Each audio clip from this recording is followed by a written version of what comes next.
साल 1932 में जे.आर.डी. टाटा ने भारत की सबसे पहली एयरलाइंस की शुरुआत की और इसे टाटा एयरलाइंस का नाम दिया। जे.आर.डी. टाटा को प्लेन उड़ाने का बहुत शौक था और साथ ही वे चाहते थे कि भारत के हर एक व्यक्ति को प्लेन में सफर करने का मौका मिले, पर ये इतना आसान नहीं था। इसके लिए जे.आर.डी. टाटा को ब्रिटिश गवर्नमेंट की हेल्प चाहिए थी, पर ब्रिटिश गवर्नमेंट उनकी हेल्प के लिए तैयार ही नहीं था। किसी तरह से जे.आर.डी. टाटा ने ब्रिटिश गवर्नमेंट से मंजूरी ली और अपनी सबसे पहली फ्लाइट में टाटा एयरलाइंस ने 25 किलो चिट्ठियों को कराची से बॉम्बे पहुंचाया और इसी साल टाटा एयरलाइंस ने डोमेस्टिक फ्लाइट की शुरुआत की। टाटा एयरलाइंस जिसकी शुरुआत जे.आर.डी. टाटा ने की, उसके साथ ऐसा क्या हुआ जिसकी वजह से उसका नाम एयर इंडिया हो गया।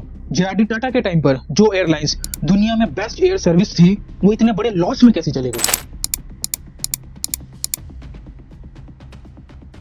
टाटा एयरलाइंस जो दुनिया भर में बेस्ट सर्विसेज दे रही थी, उसके लिए साल 1946 बहुत इंपॉर्टेंट रहा और जब भारत आजाद हुआ तो भारत सरकार ने इस एयरलाइंस को पब्लिक लिमिटेड कंपनी में बदल दिया। साल 1948 में भारत सरकार ने इस एयरलाइंस का 49% स्टेक एक्वायर कर लिया और इसका नाम एयर इंडिया रख दिया। साल 1953 में भारतीय सरकार ने एयर कॉर्पोरेशन एक्ट को लाया, जिसे सुनकर जे.आर.डी. टाटा बिल्कुल खुश नहीं थे। इस एक्ट के तहत भारत के सभी एयरलाइंस को नेशनलाइज किया जा रहा था। इसके लिए जे.आर.डी. टाटा ने आवाज भी उठाई, पर उनकी नहीं सुनी गई। लेकिन उनकी टाटा एयरलाइंस में मेहनत और डेडिकेशन को देखकर भारत सरकार ने जे.आर.डी. टाटा को एयर इंडिया का चेयरमैन बना दिया और उन्होंने 1977 तक एयर इंडिया में अपनी सर्विसेज दी। 1978 में जे.आर.डी. टाटा को एयर इंडिया के चेयरमैन पोजीशन से हटा दिया गया और इसके बाद ही एयर इंडिया का बुरा दौर शुरू हुआ। साल 2007 में भारत सरकार ने एयर इंडिया और इंडियन एयरलाइंस का मर्जर किया।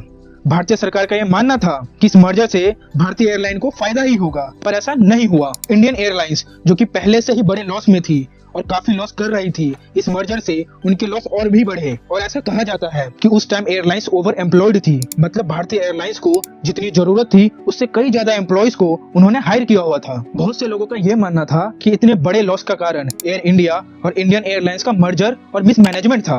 अब दुनिया भर में एयरलाइंस में कंपटीशन काफी तेजी से बढ़ रहा था। किसी भी एयरलाइंस की एक गलती और वो बाहर। एयर इंडिया ने इंटरनेशनल सर्विसेज को बढ़ाने की सोची और इसमें काफी पैसा लगाया, पर हुआ वही जो पहले से होता आ रहा था, लॉस, बड़े लॉस, और ये लॉस बढ़ते ही जा रहे थे। 2007 से 2016 तक एयर इंडिया लगातार लॉस कर रही थी।